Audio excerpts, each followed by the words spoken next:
Uma boa noite a todos, muita paz.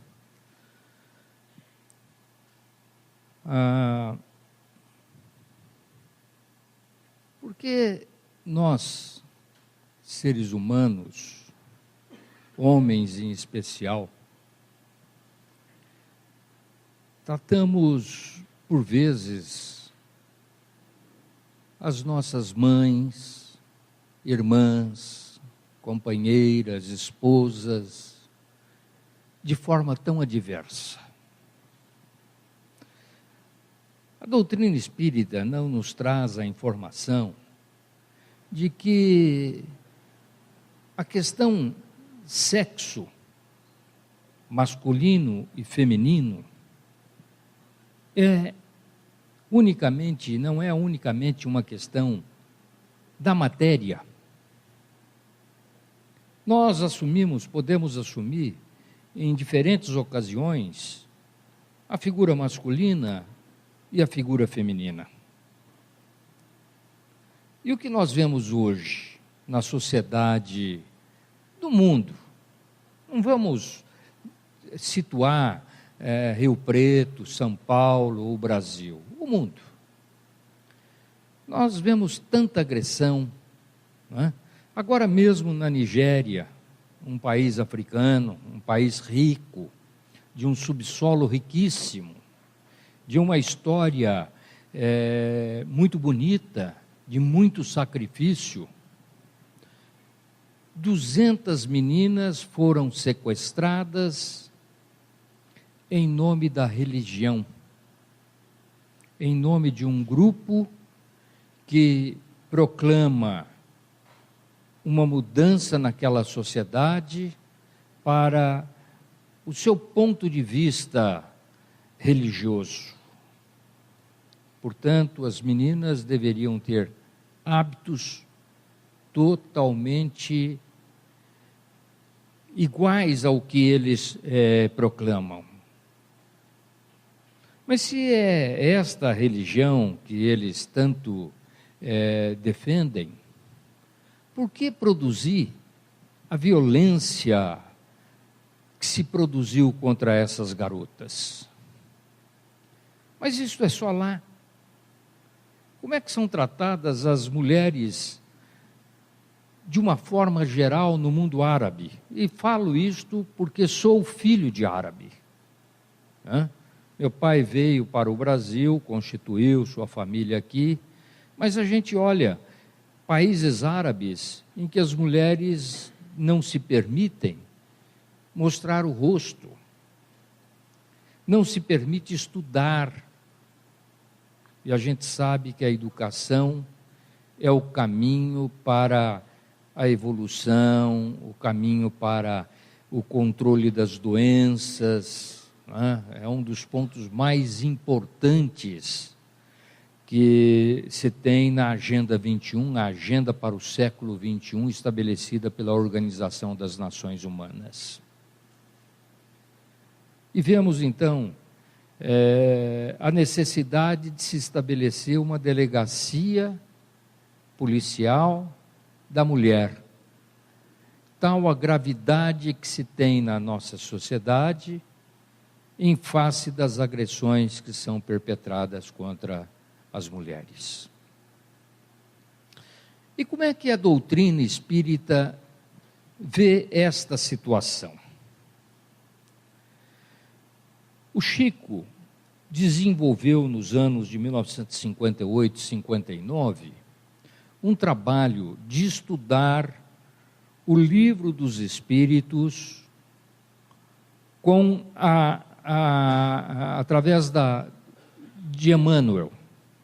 Então, Emmanuel, num livro que depois foi publicado com a denominação de A Religião dos Espíritos, onde se estudou o Livro dos Espíritos, numa das questões, exatamente a questão, ao capítulo 52, perguntava-se a respeito das mulheres. Era a questão de número 817 do Livro dos Espíritos, em que Kardec pergunta aos espíritos se os homens e as mulheres têm os mesmos direitos. Trata-se de um estudo do Livro dos Espíritos, de uma lei chamada Lei da Igualdade. E a resposta é objetiva. Ela é respondida com uma pergunta: mas todos não têm os mesmos direitos? E as perguntas subsequentes vão na mesma linha. E se pergunta então, mas por que em certas sociedades a mulher é tratada como um ser inferior? E a resposta do Espírito à Verdade é muito tranquila e clara, dizendo: são sociedades ainda primitivas, onde o homem se impõe pela força. Isto a gente continua vendo nos dias de hoje. Então, esta questão de número 817 trouxe um comentário de Emmanuel chamado A Mulher ante o Cristo. E ele começa por dizer assim: todas as vezes que nós nos referirmos às nossas irmãs, às mulheres, nós devemos pensar como eram as mulheres no tempo do Cristo. Tocadas pelo verbo, pela palavra de Jesus, ninguém respondeu com tanta lealdade e veemência aos apelos celestiais. Elas foram companheiras, acompanharam algumas delas Jesus pelos 3 anos da sua pregação. Elas estiveram presentes nas pregações, estiveram presentes na prisão, no acorrentamento de Jesus, no sacrifício que ele foi submetido, durante o momento em que ele foi coroado com uma coroa de espinhos, acompanharam-no carregando o peso da cruz, depois de ser pregado na cruz, viram os seus últimos momentos e assistiram José de Arimateia descê-lo da cruz para depois ser sepultado. E quem estava ali presente? Eram 3 mulheres: Madalena, Maria, Joana de Cusa. Estas acompanharam todo o sacrifício de Jesus. E Emmanuel continua dizendo que, ainda durante o cristianismo, muitas mulheres, no início, se despojaram das vaidades, do luxo, das possibilidades mundanas para seguir, praticar e permitir a prática do cristianismo. Então ele cita várias mulheres, cita entre elas Lídia em Filipos, Febe, a mensageira de Paulo, da epístola de Paulo aos Romanos, Dorcas, a costureira jopense. Então vamos procurar entender um pouco dessas mulheres e como elas se comportavam. Sobre Madalena, existe uma história que a envolvia com a prostituição. Porém, em nenhum momento na Bíblia diz que Madalena era uma prostituta. A melhor menção feita a ela está em Lucas, no capítulo 8. Mas no capítulo antecedente, existe uma descrição que provavelmente fez o mundo religioso confundir esta figura com a figura de Madalena. No capítulo 7, dos versículos de 36 a 50, narra que Jesus foi convidado por Simão para comer em sua casa. E quando sentado à mesa, uma mulher atirou-se aos seus pés em prantos. Chorava copiosamente, a ponto de banhar os pés do Cristo com suas lágrimas. Lavou-os com o seu choro. Apresentou o seu testemunho de arrependimento, porque a todo momento dizia-se uma pecadora. Enxugou os pés do Cristo com o próprio cabelo e ainda untou-os com óleo, beijou-os. E o Cristo, diante da imensa sabedoria, da possibilidade mediúnica, impossível de ser descritas por nós, conseguiu ler o pensamento de Simão, que dizia: mas se este for o profeta, ele deve saber que ela é uma pecadora. Então ele responde, voltando-se para o Simão, diz: Simão, diga-me uma coisa. Se um homem tem 2 devedores, um deles deve 50 dinheiros, e o outro lhe deve 500 dinares, na verdade, e nenhum dos 2 tem como pagá-lo, e ele os perdoa, quem você acha que ficará mais grato ao seu devedor? Simão responde: aquele que lhe devia mais dinheiro.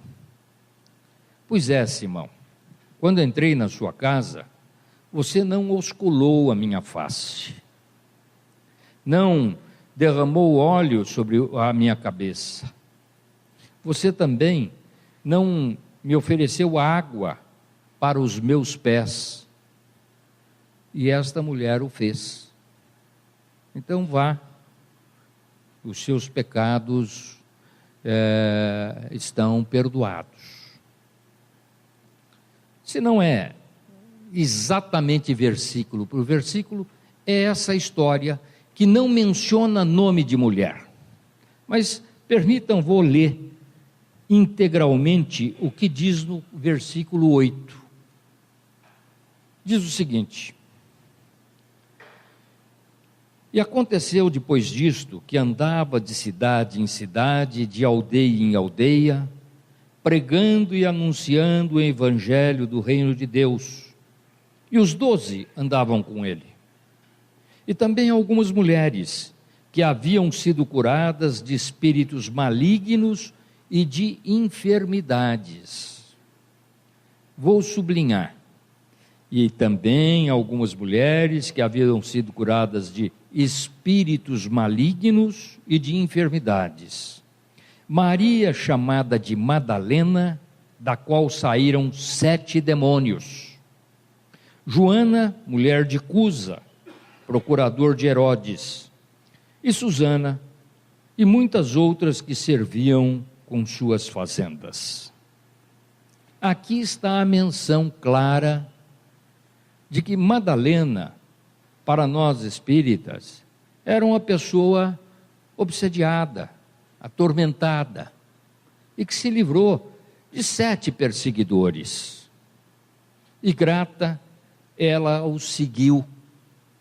Portanto, esta figura da prostituição é uma figura que provavelmente nasceu no século VI, quando a igreja procurava afastar as mulheres dos serviços religiosos.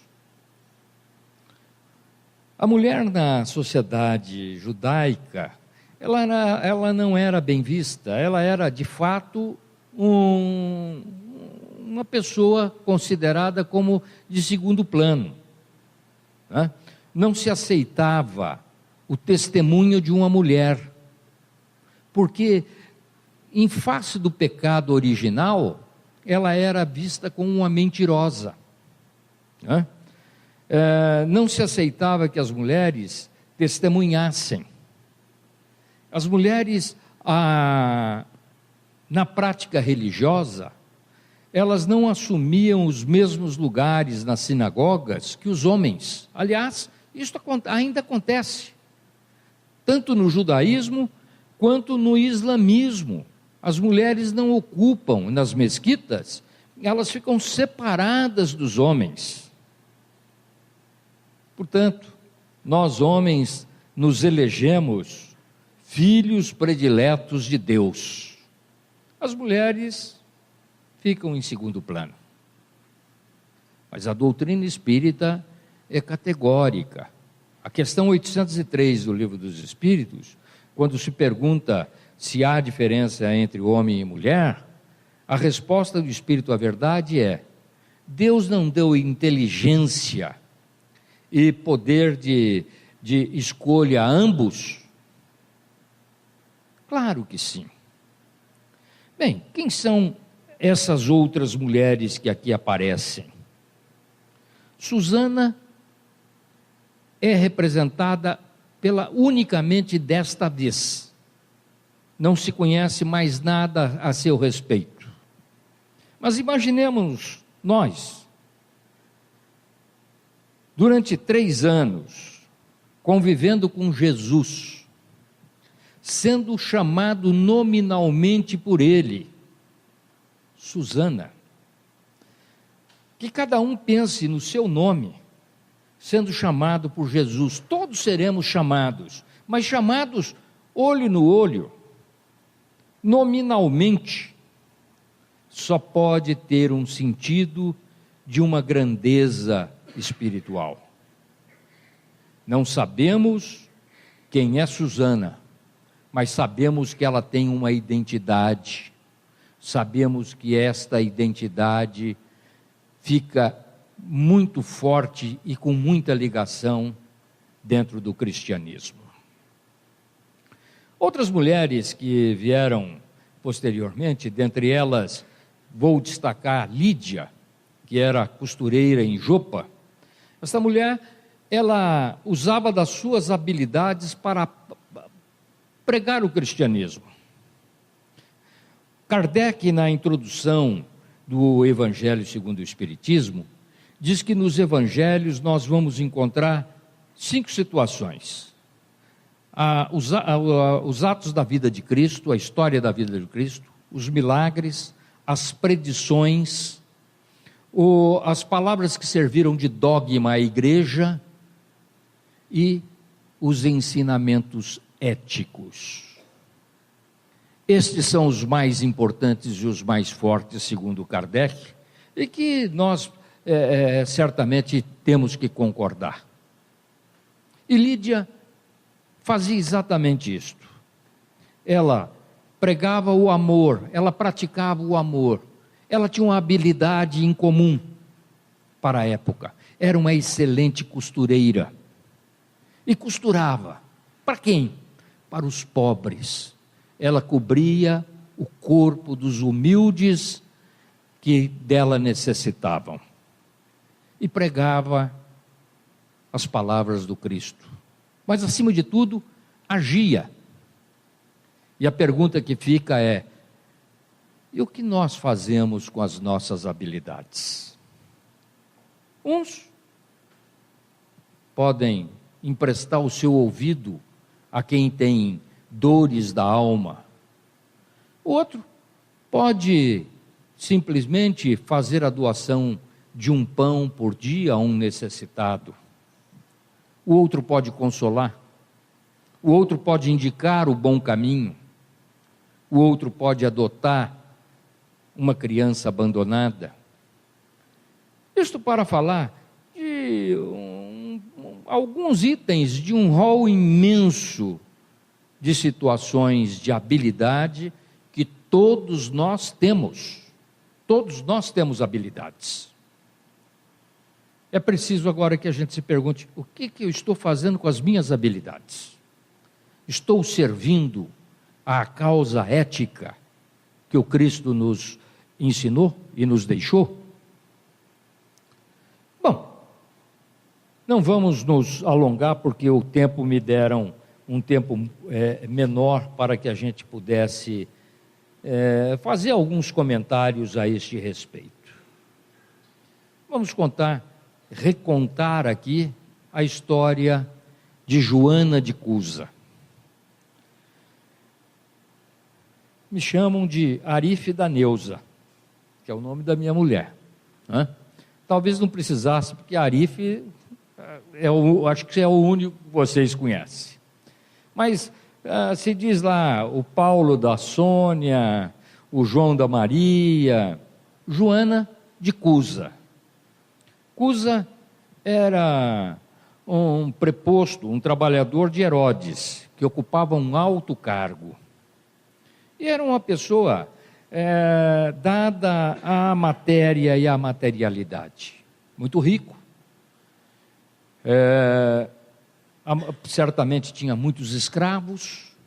A mulher, Joana, tinha uma vida tranquila, não precisava de se dar ao trabalho, mas era uma pessoa que tinha discernimento e tinha bom coração. Preocupava-se com as atitudes do marido, que por vezes orava nas sinagogas e em outras ocasiões sacrificava nos templos romanos. Fez certamente muitos inimigos.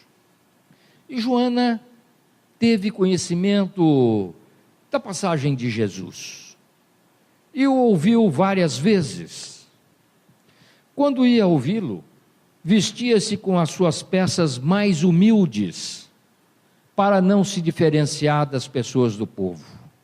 Porque quem ouvia Jesus eram as pessoas que buscavam consolo, buscavam compreensão, buscavam um apelo às suas dores. E lá estava Joana, que não se diferenciava do restante da população. Era Joana humilde. E um dia acercou-se de Jesus e lhe disse a respeito do marido. Lhe disse que o marido tinha uma vida muito materialista, vivia em festas, provavelmente vivia em orgias, e isto a magoava. E Jesus então recomenda que ela retorne ao lar, dedique-se ao marido, faça o que for o melhor para ele. E termina por dizer: vá e sede fiel, minha filha. Interessante que há alguns anos atrás tivemos a oportunidade de ouvir aqui nesta casa uma história que era contada pelo Sebastião Bastos, que fora procurado por uma mulher, dizendo para ele: Sebastião, eu já não suporto mais o meu marido, porque ele era um bom homem, trabalhador, mas agora deu de beber. Chega em casa tarde, o dinheiro já não dá para tudo que a gente necessita. E o Sebastião dizia para ela: minha filha, vá, sirva ele. Se você deixá-lo, ele vai ficar raivoso. Tempos depois ela volta e diz: Sebastião, agora não dá, vou deixá-lo porque ele começou a me agredir nas frentes das crianças. E o Sebastião, em outras palavras, dizia para ela: vá, minha filha, sede fiel. E ela retorna uma última vez e diz a ele: Sebastião, agora não. Estou deixando porque ele agora passou a agredir as crianças. E o Sebastião então era um homem extremamente sensível, dizendo: minha filha, você tem um compromisso reencarnatório, veio para ajudá-lo, veio para trazer esses espíritos que estão com vocês em família, não o abandone agora, porque se você o fizer, você está cumprindo com o seu livre-arbítrio, mas certamente está descumprindo uma promessa anterior que você deverá retornar para poder então cumpri-la totalmente. E nós não sabemos como ele voltará. E ela foi Tempos depois ela retorna e diz: Sebastião, venho lhe agradecer. Você não sabe o marido que tenho, o homem carinhoso, trabalhador, amoroso, deixou de beber, e eu lhe agradeço por tudo que você me ofereceu. Era Jesus falando a Joana de Cusa. E os tempos mudaram em Jerusalém. O poder é assim. O poder é frugal. Hoje se detém o poder, se gaba e muitas vezes se humilha diante do poder, e amanhã esse poder se acaba. E nós vemos isto na nossa sociedade, nós vemos isso junto dos nossos políticos, vemos isso diante daqueles que fazem mau uso das suas riquezas e das suas possibilidades e habilidades. E Cusa cai então em desgraça, perde todo o seu dinheiro. Mas agora, com um filho em casa, Joana passa a se preocupar. Os amigos se afastam. Ela também perde as amigas. E para cuidar do marido doente, levado depois à morte, ela usa das suas últimas forças. Joana, então, para manter a criança, o filho, fruto daquela união, passa a fazer o que ela mais gostava: amar crianças. Passa então a desempenhar o papel nas casas alheias como uma humilde empregada. E assim ela sustenta aquela criança. Tempos depois, ela se vê numa galera, se vê num pequeno navio que vai a Roma. E chega em Roma num momento difícil. Algum tempo depois, a história relata que Nero, no ano de 68, mata entre 300 a 500 mil cristãos, todos em sacrifício.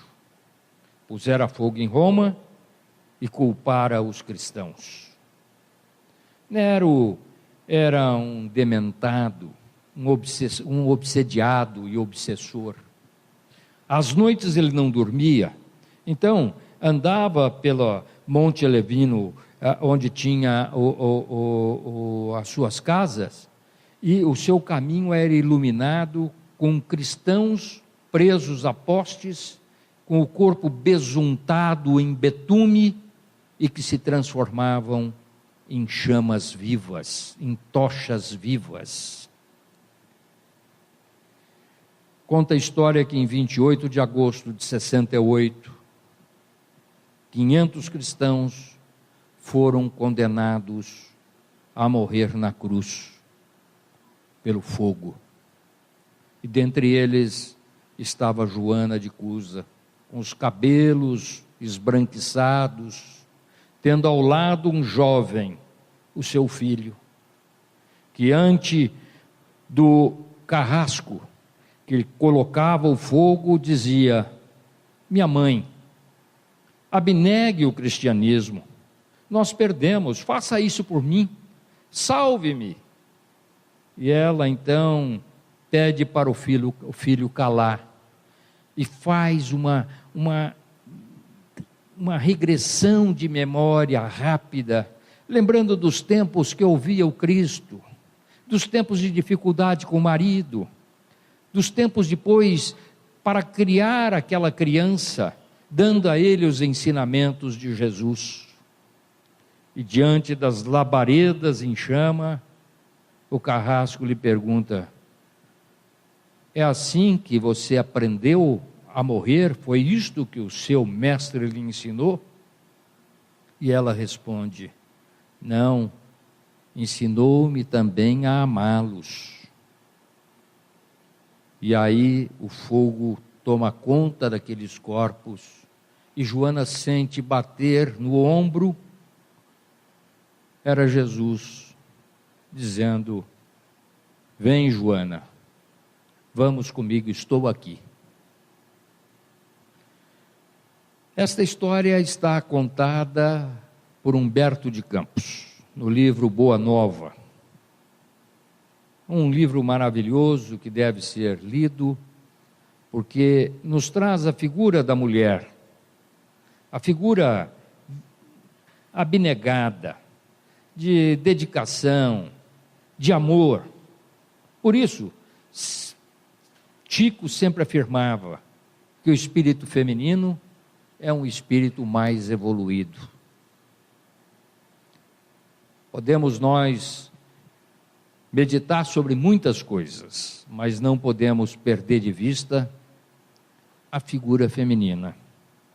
Porque se estamos aqui, estamos graças a um corpo feminino, a um organismo que nos abrigou durante 9 meses, que sofreu alterações imensas de equilíbrio, de força da gravidade, alteração fisiológica, problemas inúmeros, para depois nos trazer em dores ao mundo e nos amar profundamente. O Victor Hugo tem uma página muito bonita que procura estabelecer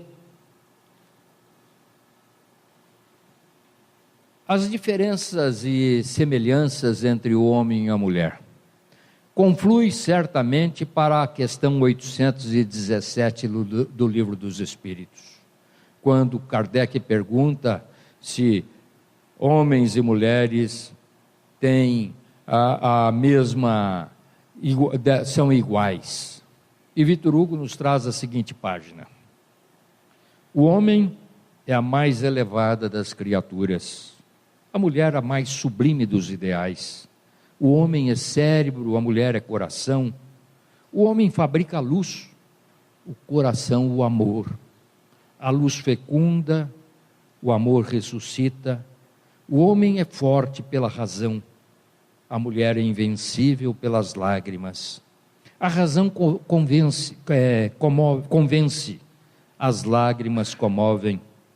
O homem é capaz de todos os heroísmos, a mulher de todos os martírios. O heroísmo enobrece, o martírio sublima. O homem é um código, a mulher é um evangelho. O código corrige, o evangelho aperfeiçoa. O homem é um templo, a mulher o sacrário. Ante o templo nos descobrimos e ante o sacrário nos ajoelhamos. O homem pensa, a mulher sonha. Pensar é ter no crânio uma larva, sonhar é ter na fronte uma auréola. O homem é um oceano, a mulher é um lago. O oceano tem pérola que adorna, o lago a poesia que deslumbra. O homem é a águia que voa, a mulher o rouxinol que canta.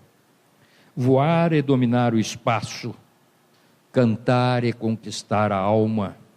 Enfim, o homem está colocado onde termina a terra e a mulher onde começa o céu. Que possamos hoje voltar para casa, abraçar nossas filhas, beijar nossa esposa e responder todos os dias ao gesto de carinho por quem nos trouxe ao mundo, por quem nos associamos para trazer ao mundo espíritos que precisam do Evangelho. Muita paz a todos.